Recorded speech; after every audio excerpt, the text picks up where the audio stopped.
Welcome to the Girl Dad Show. Thank you again for tuning in. Today in season 4, we are starting something new where we are doing Girl Dad Talks with a couple of other parents to talk through some hot topics and discuss some of these things that have been going on in my mind and going on in the world. And today we're talking about college. College has been growing at a rapid rate over the last 15 years. Attendance from our youth is growing every single year. And over the last 5 or 10 years, there have been so many college students and so many colleges forming, and the cost of college has been increasing at an exponential rate.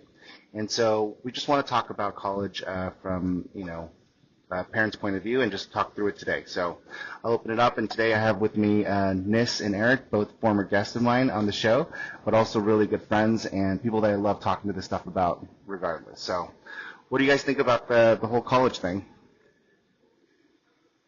Nis, you want to start? Yeah, sure. I don't think that this conversation necessarily needs to go into like policy or, our personal experiences, but I do think it's helpful just to share my personal experience really quickly, and then I'll talk about what I think for, one of the challenging thing about having little kids is you have to like really forecast and think like it's not what college is today, whatever you think of it, it's like what you think college will be 16, 18 years from now. That's a challenge. And I think anything we say is like more of a level of odds and predictions than it is anything certainty, right? It could be college completely reforms itself by then, in which case, someone will be like, well, 16 years ago you said, and I was like, well, I had certain assumptions at that time. But Yeah. just a little bit of personal context. My wife and I both went to college. She went to graduate school.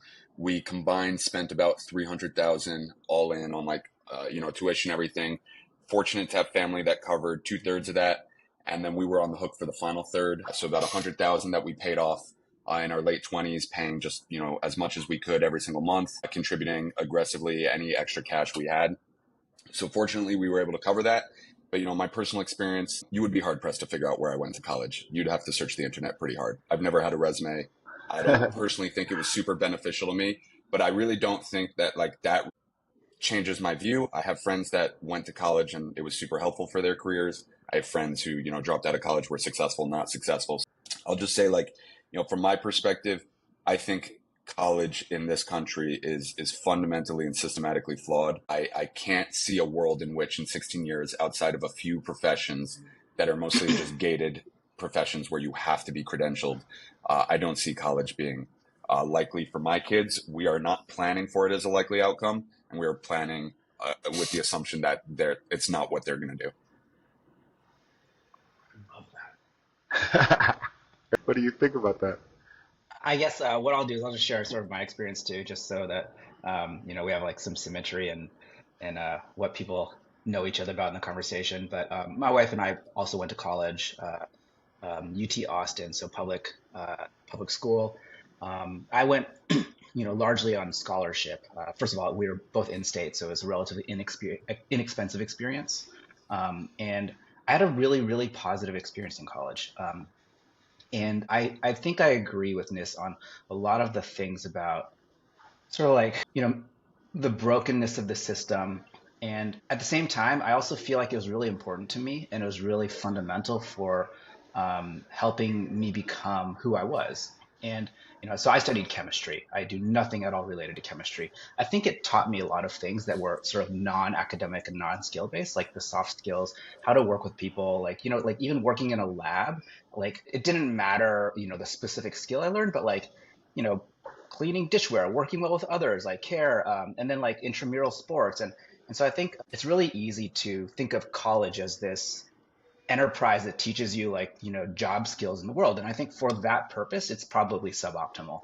I think for the purpose of like like let's say you're a Division 1 college athlete, or you really need the social structures or something like that, certainly you can get those elsewhere, but I think the systems in society for cultivating that stuff just aren't as developed. And so my view on college is basically like, I want my kids to go to college if they need it. And I think that there will be a lot of cases for that. Like for example, like military, great way to develop a lot of skills also. But whatever my kids are going to need, I have no idea what those things are going to be. Like college might be the best vehicle. And if it is, I want them to go. I won't fight them if they don't want to go, and I also won't, fight them if they do. My I my think take that's on fair. I Go just ahead, want to Nis. Yeah. respond to one thing. Eric, I totally agree with that. And I don't want anyone to listen to this and be like, oh, my kid's 17, they were planning to go to college, but I heard something on this podcast, they shouldn't go to college. Like, Yeah, I yeah. think so much of not going to college is a prerequisite for exposing your kids to other professions, to how to build social skills and all that. Like, if you're just like not preparing your kid for anything, and then college is the default answer for how to develop social skills and certain learning skills and independence and all that, and then you're like, okay, don't do that, just go into the workforce. Like, that's not what I'm proposing. You have to replace the good parts of college in Totally. parenting. Otherwise, like, yeah, then college is the default.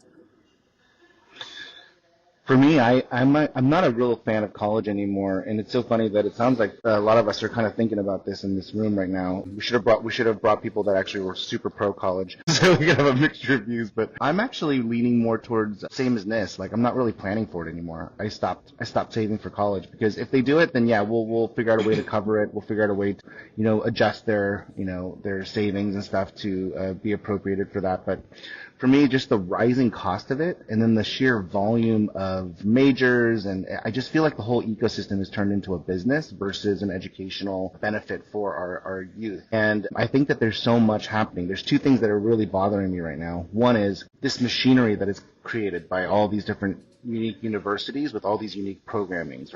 They're literally creating such a wide variety of ways to get a college degree that it just doesn't seem as useful. Two, as I start to hire more people in my late stage of my career, I'm not really looking for college degrees anymore. Even people that are fresh out of college, when I'm looking for junior associates, it matters, but it doesn't matter. And I'm also wondering, like, how much of that functional expertise that you get from college is derived from the internet.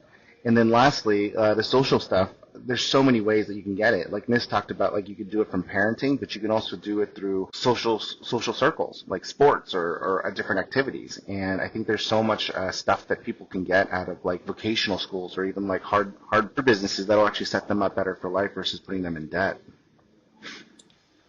I think you said an interesting thing there, Young, that like, that they're kind of like businesses. I actually wish they were more like businesses. I think the issue is they're more like grifts or the mafia, right? So, people criticize the Great for-profit business, by the way. schools. Yeah, great business. Well, they are. People criticize the for-profit schools, but the reality is the for-profit schools go out of business, right? They get bad press, they go out of business. No public university goes out of business, right? They get and then students get government-backed loans, so the college gets paid, and they don't care about the outcomes.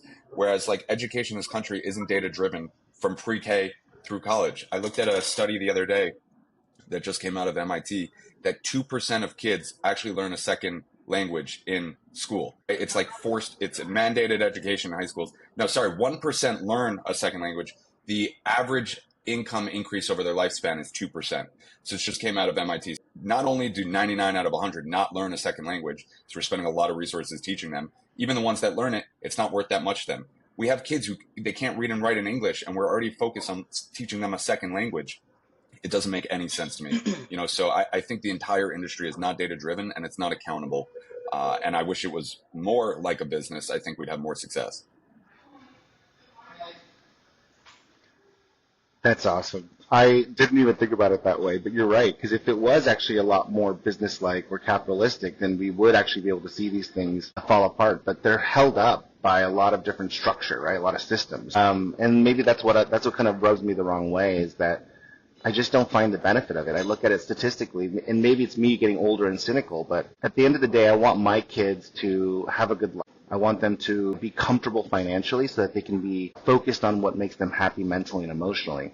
And statistically speaking, putting them in debt by a couple $100,000 for a possible degree that may or may not help them, where I know for a fact a vocational skill, like if they became a plumber, they'd make good money. They make good money now. They're going to make even better money later. It just statistically speaking, it just makes me feel like it's not a good system. Whereas I think 20 or 30 years ago, you got a college degree, it was a high statistical chance that your kid would make good money.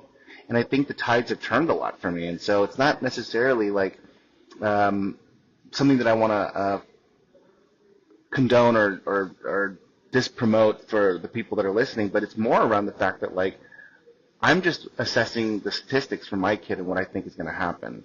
And right now I think college isn't doing a good job of setting up our youth for success and happiness. Well, so for what it's worth, I think, I can't really speak to all y'all's financial situations or whatever, but I don't think that, in the version of the world that our kids all go to college, that they're going to be saddled with hundreds of thousands of dollars of debt. Like, hopefully the three of us are setting our kids up well enough. Like, I didn't graduate with, a bunch of college debt. My parents helped me out a ton. And also, it was like $6,000 or something like that for me to go to college every year. I think that in our case, like, that's not really the risk factor, right? And I do agree that, for a lot of people, if they're to, take out a huge loan to go to some private school to, get a degree that doesn't necessarily translate into higher earnings, and then that can become problematic. But I think for our kids, like, I'm still thinking about college as like a multi-dimensional thing where there's like the job skills, the economic output, but then also like the friend network and all that kind of stuff. And what worries me, right, is I have tried many ways in my life to replace things that I thought were like easy to replace, like, social or sports or whatever. And in many of those cases, like, either I sucked at it, I wasn't nearly as successful at replacing an existing institution as I thought I could be. And then two, like, in so many cases, like, didn't really know what other things that institution provided until after I missed them. And I think college is a safe bet, right? And I think that anybody who goes to college and says the reason I'm doing it is because I'm trading, let's say $160,000 of future, debt for, like this Egyptian, like history degree or whatever, like, maybe a bad choice. But if you're also saying like, hey, there's this whole like universe that I'm trying to do, like, I'm trying to buy into the alumni network, I'm trying to do intramurals and all that kind of stuff, then I think you can make a reasonable decision that that's a good choice for you. I think at $6,000 a year, like, my attitude towards university would be dramatically different. So, like, yeah, Okay. agreed. Like, if every kid is being pushed into that option and to like a good school with tons of different programs, even if they want to get an Egyptian history major, I'm like fairly indifferent to that. It's just that, you tell a lot of kids who don't know better, whose parents maybe don't know better, maybe they're the first generation to go to school, that they've got to go to a private school or they got to do this, they'll be able to pay off their loans, and you saddle them with debt. And then you've diluted the value of a college degree for everyone, even for kids who don't know what they want to major in. Like, it's just not, that's not a system that's going to succeed. And what I think is going to happen is the more educated families where parents did go to college, have a realistic view of it, are going to push their kids away from it. It's actually going to be like a negative filter to some extent. It's at some point going to be like, oh wow, this kid wasted their time at a private university that's not Ivy League, right? That's going to be like a pretty, I think, negative indicator. Well, there's also two things that I think that are really important about what you said too, Eric, is that one is the amount of money that it costs, right? So the investment ROI thesis, right? So if you can afford it, that's one thing. And so I do want to double click into that, because for me, now we're talking not about college, we're talking about our parenting style, right? Like, for me, it sounds like I am actually more like Nis's parents, where, I don't want to do the full ride, like like full coverage. Like, you got a scholarship, so that's different. But I'd probably want to do partial, right? I don't necessarily know if I would want to cover my kids' full college. If they want to make that decision to do that, I'd want them to have some sort of meat on the bones, right? I want them to have some pain on it, right? And so, not a full coverage, right? So I'd probably do some hybrid model where I'll cover the first 2/3, you cover the last third, or I'll cover half, you cover half, or maybe if it's even I do a third, you do 2/3, just because of the whole concept of like making sure they have the understanding of what things cost, right? And they invest in themselves, and it's Yeah, not just given to them. I agree with that So that's like a entirely. whole other topic, not just around college. It's around like the ability to like raise gritty kids. And then the second thing about that is really interesting to me is I think this is so fascinating to think about people that are first-time college students, or the masses that are trying to look at college as a way to generate, a better life for themselves, versus people that have, upper middle or, upper class, socioeconomic status, is looking at it as a continuation of their current financial, lack of better words, luxury, Oh, right? you dropped. Perfect. All I noticed right, he was it's our kind show of fuzzy. now. Yeah, it's our show. He's I coming back. Yeah. One thing I'm thinking about here is like, I mean, I don't want to sound like I'm super like pro college or something necessarily. I just think it's a tool, and like all tools, they're useful in some situations and not in others. I do think, like, I would say among my peers, um, Like the college sucks mentality is quite prevalent. What I really hear is like the words college sucks, but the sentiment is college is old.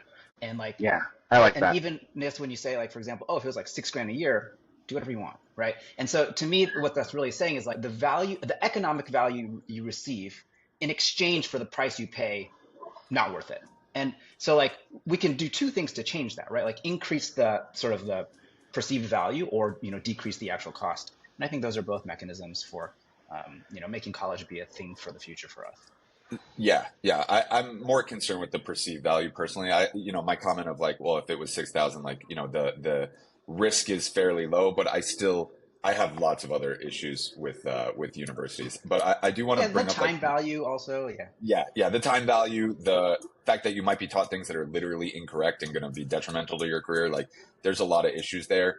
I think though that what you said earlier is kind of the key of like replacing institutions. I know, like personally, I grew up religious, and I'm not now, so that's like an institution I have to replace for my kids. And I definitely don't want to underestimate how difficult that is. I think that even young, like you said, like they've got to have some meat on the bones. They got to have some skin in the game, right? Like you have to teach your kid what paying off a debt is like in their teen years if you want them to make an informed decision about college. Because when I was 18 and I, was ready to take on 28,000 a year in loans, I did not know what that meant, right?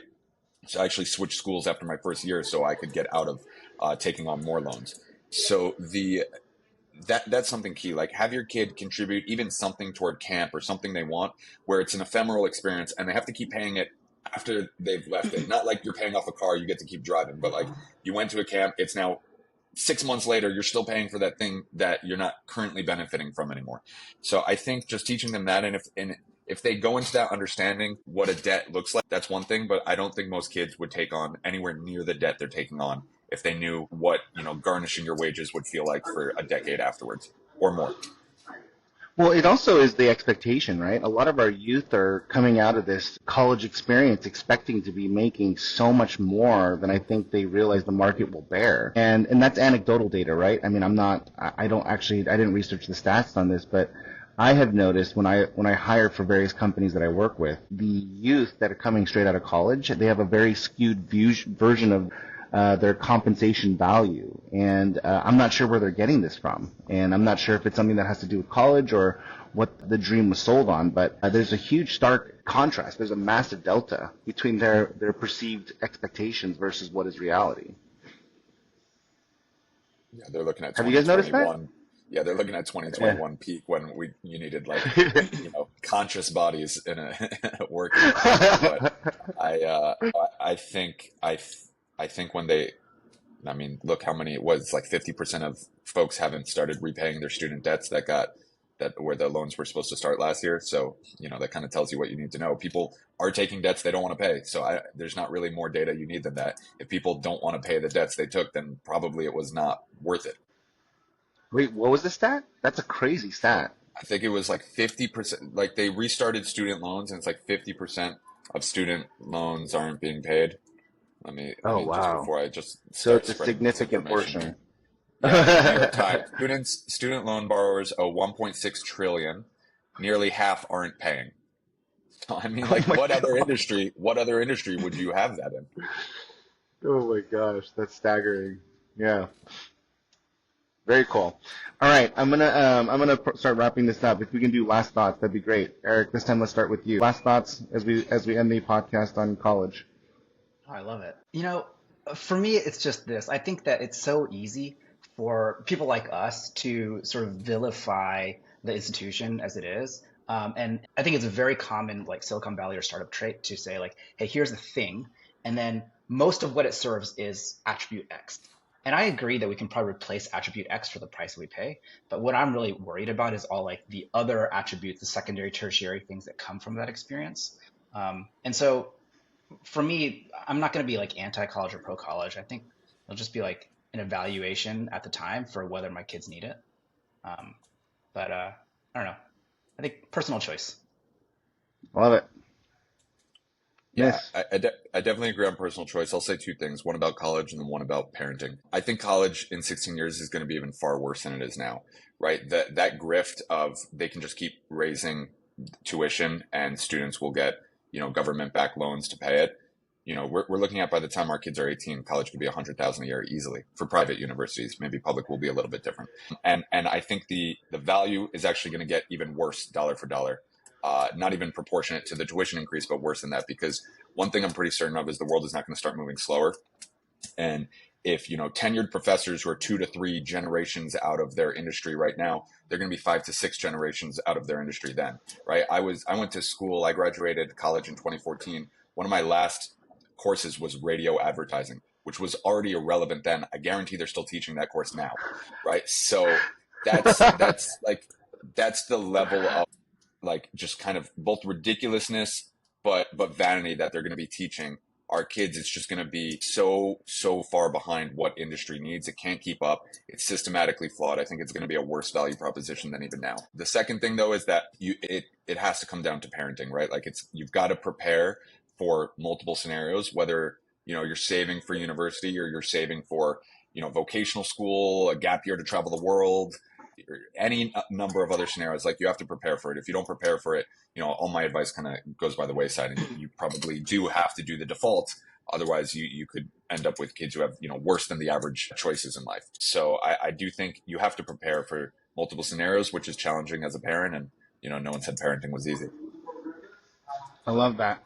And then just to bring us home, I'll just share. I actually agree with both you guys. And Nis, I love the way that you broke it down into the 2 angles. That's really, really, really kind of how I feel about it as well too. I think that I'm looking at it more as a system that is not working anymore for its original intent. And I think that it did work 20 years ago, and it's not working now, and it doesn't look like it's going to get better because the system itself is incentivized incorrectly. And for me, I look at it as a parent, young kids that are going to be entering into that space in the next 10 or 12 years. And I just want to make sure that they are safe and happy. That's really all I care about. And all I want to do is make sure that I help them understand the pros and cons of their decisions, given what the world has set up and structured. So I also don't think it's bad. I mean, I think I learned a lot in college, right? I learned social skills, I learned community, I learned my friendship building skills, and a lot of these things that are hard to do when you're younger, like how to build a network, and those networks have served me well through my professional career. But at the same time, there are ways around those things. And so really just helping my kids understand what makes them happy and being more in tune with it, and not going with what everybody else is doing and just going to college, but actually doing the work to figure out what makes them happy and what that end result is. Because so often I feel like we now treat college as like a thing that you have to do versus something that is actually making them happy, which is really a big problem for me, because it's not a causality. It's a symptom of something that used to work. And so that's kind of where I would love it. It sounds like both of you guys want to say something to that. So I'll let you guys say one more thing and then I'll close it out. Nis, go ahead.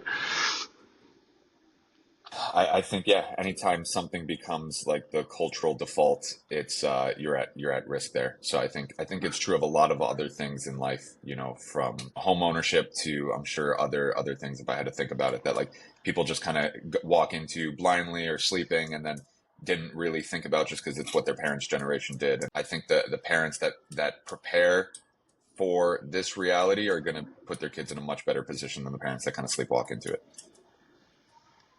Love it. Hey, guys, I'm going to wrap this up, but please stay on for just a few minutes so we can debrief for a second. But thank you all for tuning into the Girl Dad Show.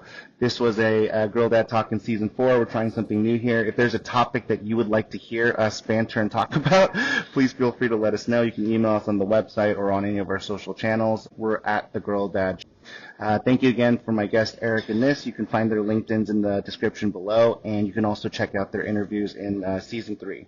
Thank you guys for joining me today, Nis and Eric, and we'll talk soon, y'all. Thanks. Thanks.